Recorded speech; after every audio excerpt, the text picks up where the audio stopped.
First of all thank you so much. First of all உங்கள் எல்லாத்துக்கும். So இங்கே வரும்போது நான் ஒரு எல்லா ஆஃபீஸ் மாதிரி தான் இருக்கும் அப்படின்னு நினச்சி வந்தேன். பட் ஆனால் ஒரு ஒண்டர்ஃபுல் டிஎல் அண்டு கொலீக்ஸ், என்னோடய ஃப்ரெண்ட்ஸ் மாதிரி எல்லாம் ஒரு ஃபேமிலி மாதிரி தான் நான் பார்த்தேன். என்னோடய சுச்சுவேஷன் அப்படி இருக்குது. ஸோ யாரும் தப்பு எடுத்துக்காங்க நான் போகிறத நினச்சி. So thank you so much. So join பண்ணோன்னா ஒரு மேனேஜர் ஆகிடலாம், எம்ப்ளாயிஸ் படிப்படியாக முன்னேறலாம் நினச்சேன். வந்ததுக்கு அப்புறம் தான் தெரிஞ்சு ஊர் போட்ட அரசியல்னு. இனிமேட்டு இது உருப்படாதுன்னு தெரிஞ்சு போச்சு. அதனால தான் இங்கேருந்து கிளம்புறேன். ஸோ ஏன்டா இங்கே வந்தோம் அப்படின்னு நினைக்கிற அளவு தான் கிளம்புறேன், சரிங்களா?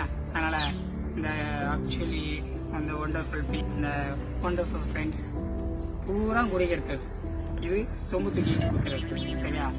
மூஞ்சிலேயே முடிக்கானா என்ன மட்டும் தயவு செஞ்சு யாரும். நான் வந்திருக்க 420கள், மாம்சூருக்கு, புரணி பேசிகள் அனைவருக்கும் மிகப்பெரிய நன்றி இந்த மீட்டிங் வந்து தொலைஞ்சதுக்கு. ஸோ